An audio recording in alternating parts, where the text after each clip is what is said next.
তেলাপোকা নামে পরিচিত একদল তরুণ তরুণী যাদের নিয়ে একসময় হাসাহাসি হয়েছিল, তারাই আজ হাজার হাজার মানুষের মিছিলে পরিণত হয়েছে।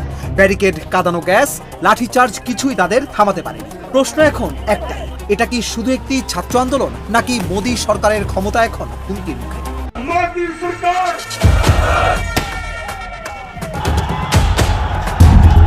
ছাত্রদের আন্দোলনে উত্তপ্ত হয়ে উঠেছে ভারতের রাজধানী নয়াদিল্লি।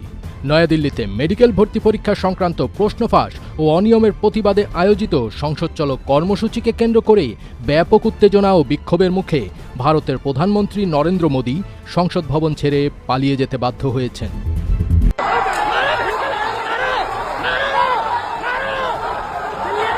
শিক্ষা সংস্কার ও নিট প্রশ্ন ফাঁসের অভিযোগে ককরোচ জনতা পার্টি সিজেপির আন্দোলন ঘিরে উত্তাল দিল্লি। গতকাল সংসদ অভিমুখে যাত্রাকে কেন্দ্র করে পুলিশের সাথে সংঘর্ষে কর্মসূচি পেয়েছে নতুন মাত্রা।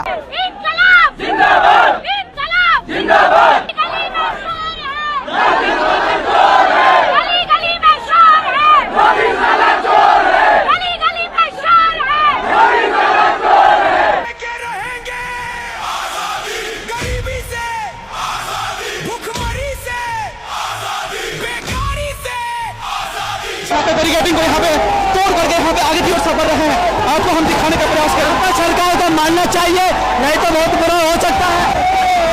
तेरी तानाशाही नहीं चलेगी, नहीं चलेगी, नहीं चलेगी ना। और ये दूसरा बैरिकेडिंग है जो इसको तोड़ करके आगे की ओर बढ़ रहे हैं। देखो लड़कियों किस तरह से मारा जा रहा है, ये देखो ये देखो ये देखो लड़कियों को किस तरीके से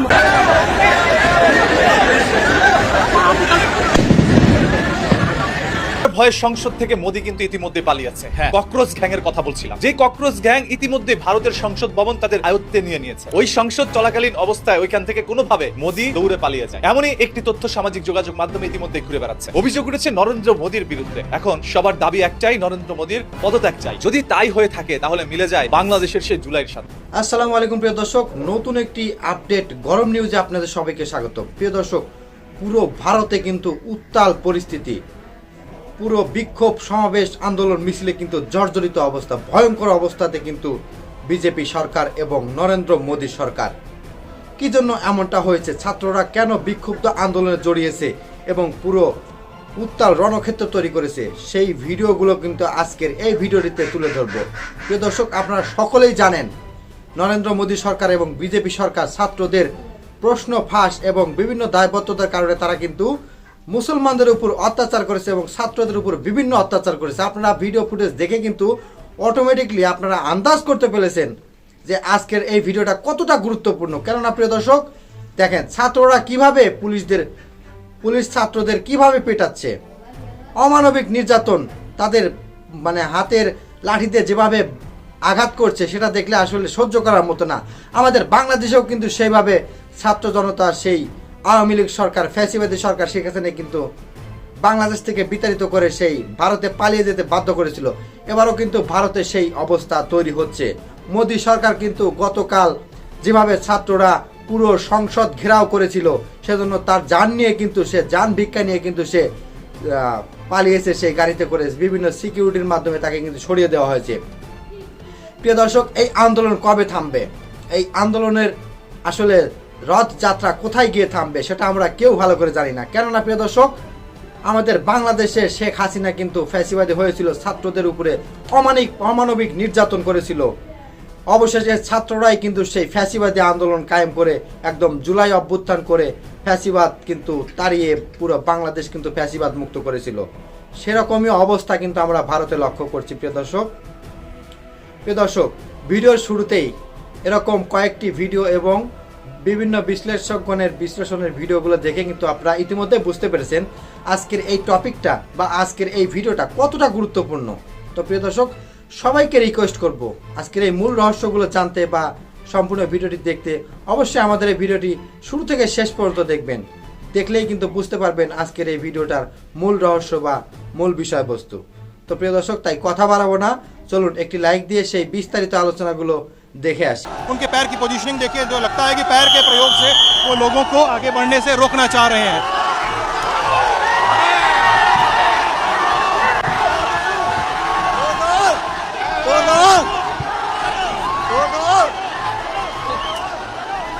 ये रैपिड एक्शन फोर्स ने लाठीचार्ज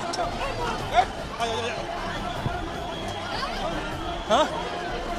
रैपिड एक्शन फोर्स ने लाठीचार्ज शुरू कर दिया है। वहाँ से ऐलान किया जा रहा है कि जो भी जहाँ है वो वहाँ बैठ जाए, वो आगे न बढ़े। इनके बच्चे नहीं पढ़ते क्या पर? हाँ? इनके बच्चे यहाँ नहीं पढ़ते क्या? जो ये लोग यहाँ पे लाठी मार रहे हैं हमको हैं? हम भी बच्चे हैं, पढ़ने वाले हैं, अपना हक मांगने आए हैं, किसी के बाप की नहीं खा रहे हैं यहाँ पर। ये लाठी चार्ज कर रहे हैं, बताओ। वो भी किसी का ऑर्डर फॉलो कर रहे होंगे ना यार। सर ऑर्डर फॉलो कर रहे हैं, बट इससे ऑर्डर फॉलो हुआ। हमने बनाया उनको नेता, हम अपना हक मांग रहे हैं, किसी चोरी ना कर रहे हैं, शांतिपूर्वक जा रहे हैं यहाँ से। अब किसी को मार रहे हो, अच्छी बात है, मार रहे हो किसी को। लड़की भी है, बच्चे भी यहाँ पर, सब कुछ है, और नाम प्लेट भी नहीं इनके पास है। क्या है इनके पास? कुछ भी है? इस बात पर कल से बहस हो रही है कि दिल्ली पुलिस ने अपने नेम प्लेट वगैरह क्यों हटा दिए हैं रैपिड एक्शन फोर्स के जवानों ने भी। अगर आप दिखा सकें फिर से, तो उनके शरीर से, उनके वर्दी से जो वेलक्रो पे नेम बैज लगा होता है वो गायब है।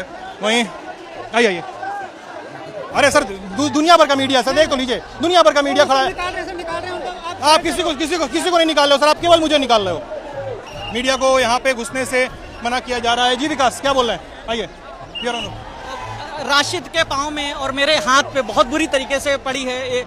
अचानक से सिचुएशन खराब हुई और जो क्लैश था दोनों के बीच में, अभिजीत वहां से कह रहे थे और पुलिस आओ देखा ना ताओ, रैंडम लाठीचार्ज कर रहे। कोई भी हो सामने, कोई भी दिखे, महिला पुरुष बच्चे मीडिया XYZ जो भी हो। राशिद के पाँव में, आपके पार पे भी? मेरे घुटने पे लगी है। उन्होंने देखा नहीं मतलब कौन सामने आ रहा है, बस वो लाठी चलाना शुरू कर दिया। हाँ हाँ सर मीडिया को रोका क्यों जा रहा है सर? यहाँ पे मीडिया को नहीं रोका जा रहा, नहीं लगातार भगाया जा रहा है। देखिए आप उधर से आ जाए, उधर से आ जाए, उधर से ही आ रहे हैं, उधर से हटा रहे हैं, उधर से हटाया नहीं जा रहा। मीडिया को रोक नहीं है ना सर? मीडिया पे रोक तो नहीं है ना सर? नहीं कोई रोक नहीं, मीडिया पे रोक नहीं है। अभी बड़े अधिकारियों ने बताया है। अगर आप देख सकें, अभिजीत दीप के सामने, कांग्रेस जनता पार्टी के फाउंडिंग प्रेसिडेंट अभिजीत दीप के सामने ट्रक पे बैठे हुए हैं और वो लगातार वहां से नारे लगा रहे हैं। वो लगातार वहां से बैठ के ऐलान कर रहे हैं कि जो जहां पे है वो वहीं बैठ जाए, आगे ना बढ़े। और दिल्ली पुलिस और केंद्रीय रिजर्व पुलिस CRP वो यहाँ से लोगों को हाँकने में लगी हुई है, इंक्लूडिंग मीडिया पर्सनल।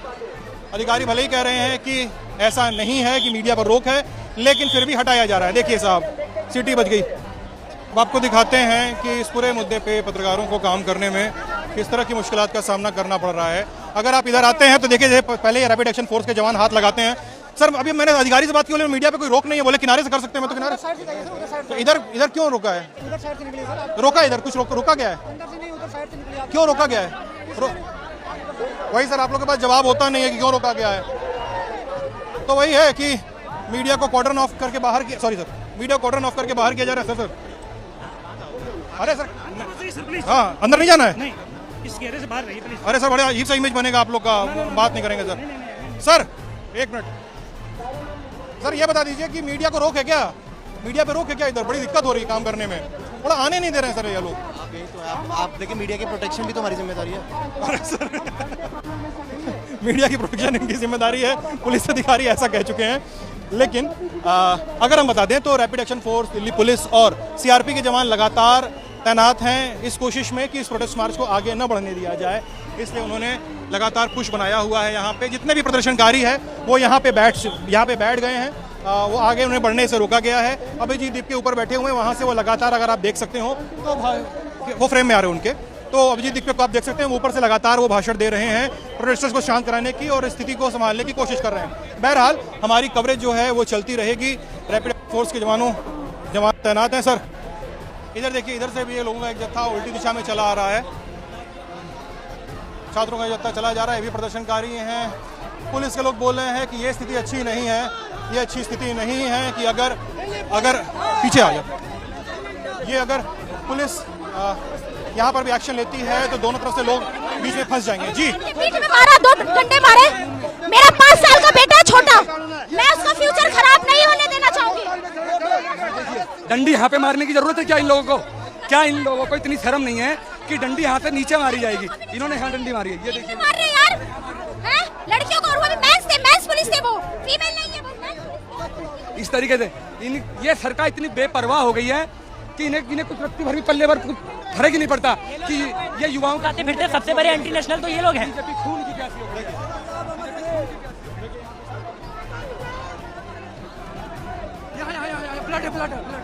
एक प्रदर्शनकारी जो जा रहे हैं उनके सिर पे चोट है। गुंडे आ रखे हैं, बिना बैच के आए हुए हैं। हैं, पैच नहीं लगा है पुलिस वालों। कहाँ पे? ये मार रहे हैं बिना पैच के।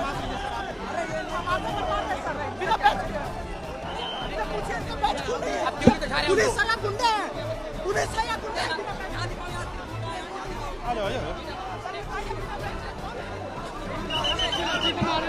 आप लोग भी थोड़ी दूरी बना के रखिए। यहाँ पे एक बच्चे का सर फूट गया है, महिलाओं पर लाठीचार्ज। ये क्या हुआ है दोस्त, क्या हुआ? क्या हुआ दोस्त? इधर से पुलिस की तरफ से पत्थर मारा गया था बैरिकेड के जस्ट इधर से, जहाँ पे पुलिस खड़ी थी, मैं बैरिकेड के उस पर था और इधर से मतलब पुलिस के साइड से पत्थर चले थे और डायरेक्ट मेरे सर पे गिरे। आपके सर पे लाठी से मारा गया? नहीं, वो चला ही रहे थे, वो डायरेक्ट मारना शुरू कर रहे थे। अब इनका तो पता नहीं कि कब ये शुरू कर दे ईंट चलाना। एक बार ईंट इन्होंने पहले भी चलाई, जलियांवाला बाग बना देंगे बोलो। इन लोगों को बोलिए जलियांवाला बाग बना देंगे गोली मार के। इन लोगों को बोलिए जलियांवाला बाग बना देंगे। छात्र हैं, छात्रों, कोई बात नहीं, कोई बात नहीं। छात्रों के अंदर क्रोध बहुत ज्यादा है। छात्र बल प्रयोग से थोड़ा और फेयर अप होती दिख रही है कंडीशन। पुलिसकर्मी नाराज हैं, छात्र भी नाराज हैं, सबकी अपनी अपनी नाराजगी है। सबको एक सर्टेन लेवल का हताशा है सबके अंदर, एक सर्टेन लेवल ऑफ डिसअपॉइंटमेंट है सबके अंदर। आरएएफ के जवानों को भी चोटें आई हैं। आरएएफ के जवानों को अंदर से बोतलें वगैरह फेंकी गई हैं, जूते वगैरह फेंके गए हैं, कुछ पत्थर भी फेंके गए हैं, तो उस वजह से भी चोटें आई हैं, ऐसे आरएएफ के लोग कह रहे हैं। अगर आप देख लीजिए तो two level of force deployment यहाँ पे है। एक दाहिनी ओर देखिए मेरे, एक ये वो सड़क है जो अशोका रोड मतलब मेन सड़क से कुल चक्कर से आती है। ये वो सड़क है जहाँ से अभिजीत दीप के आ रहे हैं, यानी जंतर मंतर का स्टेज इस तरफ लगा हुआ था। यहाँ पे मेन बैरिकेड है, डबल लेयर ऑफ बैरिकेडिंग की गई है, triple level of barricading.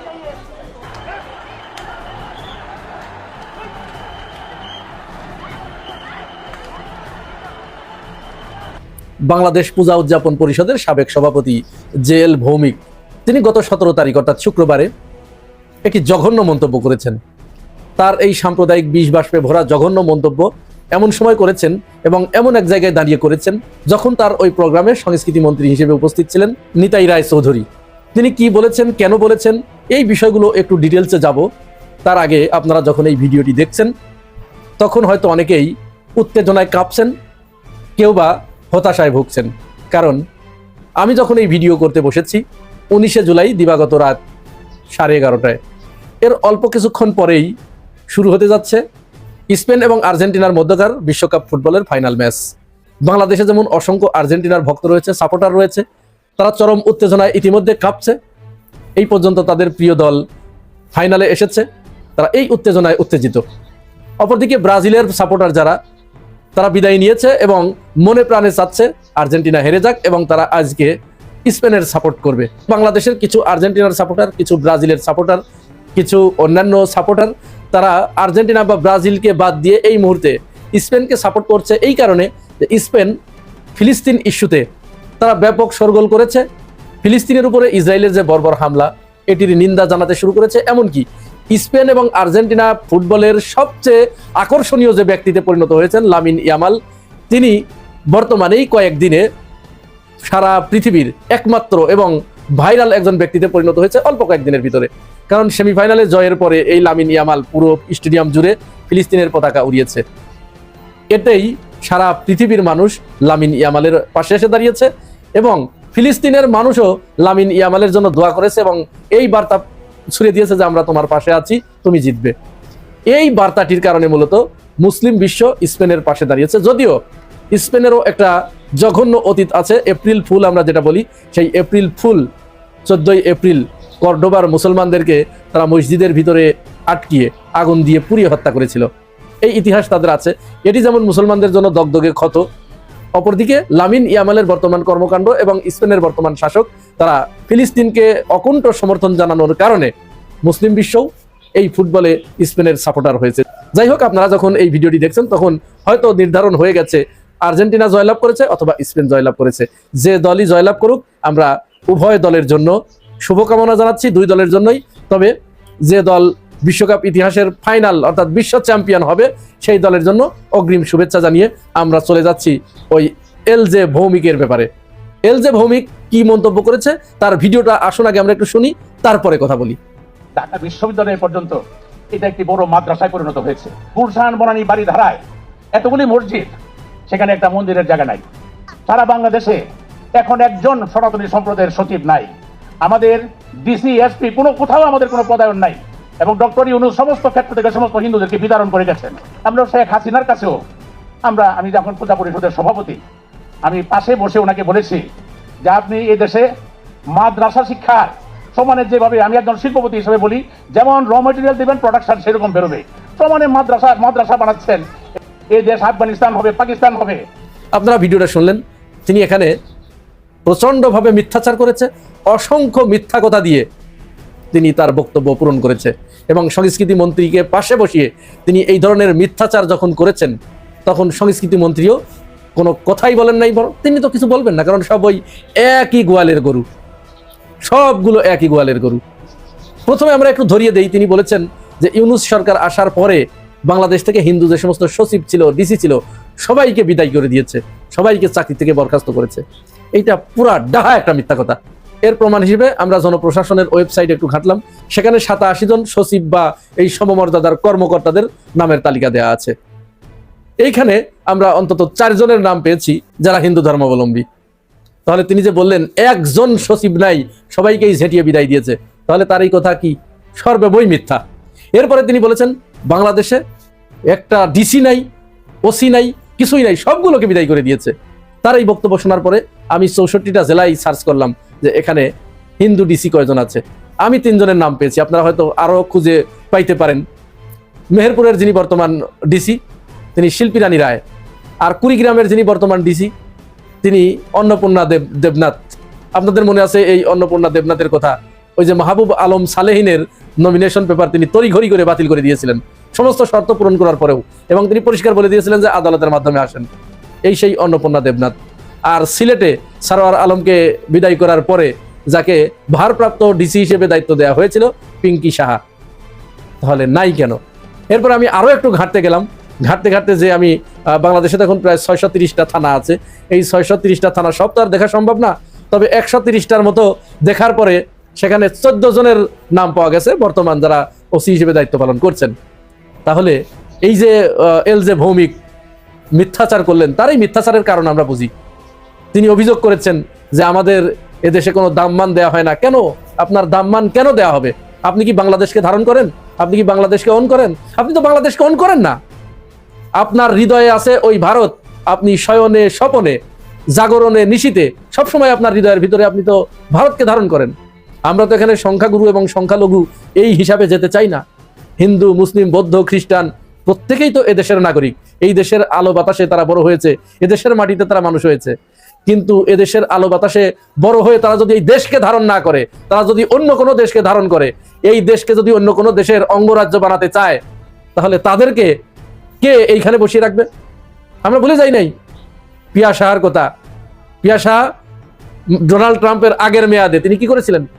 Donald ট্রাম্পের কাছে ছুটে গিয়ে তিনি নালিশ করেছিলেন যে বাংলাদেশে আমরা থাকতে পারছি না, আমাদেরকে তাড়িয়ে দেওয়া হচ্ছে। অথচ তখন আওয়ামী লীগ ক্ষমতায়। শুধু তাই নয়, এই কয়েকদিন আগে চৈতি চক্রবর্তী কি বললেন? তিনি বললেন যে বাংলাদেশ থেকে আমরা আলাদা হয়ে পৃথক হিন্দু রাষ্ট্র গঠন করব। এই যে দেশদ্রোহিতামূলক কথা, আপনারা তো এই দেশদ্রোহীদেরকেই সাপোর্ট করেন। শুধু তাই নয়, বাংলাদেশের একমাত্র থ্রেট হচ্ছে এই কাঁটাতার বেষ্টিত দেশটি। বাংলাদেশ অদূর ভবিষ্যতে যদি এখানে কোনো হুমকির সম্মুখীন হয়, কোনো বিপদের সম্মুখীন হয়, তাহলে একটি মাত্র দেশ, সেই দেশটি হচ্ছে ভারত। কিন্তু এই দেশকে নিরাপদ রাখতে, আপনার জন্মভূমিকে নিরাপদ রাখতে কোন দেশের সাথে সম্পর্ক বৃদ্ধি করা দরকার, কোন কোন দিক দিয়ে তার শক্তি বৃদ্ধি করা দরকার, এই চিন্তা আপনাদের মাথায় নাই। বরং আপনারা সব সময় চান বাংলাদেশ যাতে কোনো দিক দিয়ে স্বয়ং সম্পূর্ণ না হয়।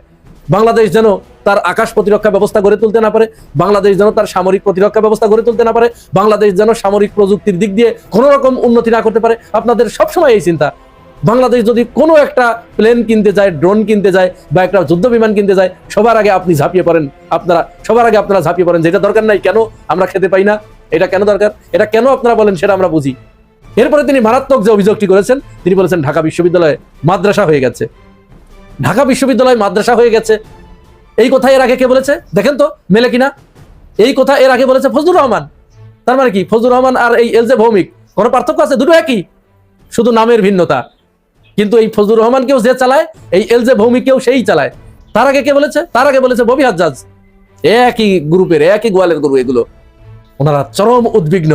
এদেশে মাদ্রাসা শিক্ষার বিস্তার ঘটা দেখে ওনাদের চিন্তায় ঘুম হারাম হয়ে গেছে যে এই দেশ যদি পাকিস্তান হয়ে যায়, এই দেশ যদি আফগানিস্তান হয়ে যায়, ৯৫% মুসলমানের দেশে একটা সেই দেশের সংখ্যাগরিষ্ঠ মানুষ তাদের ধর্মীয় প্রতিষ্ঠান গড়ে তুলবে, এতে তার এত মায়া কান্না যে এই দেশ যদি পাকিস্তান হয়ে যায়। এদেশ পাকিস্তান হলে তো আপনাদের সমস্যা, কারণ আপনারা তো এই দেশকে দখল করতে পারবেন না, লুটেপুটে খেতে পারবেন না।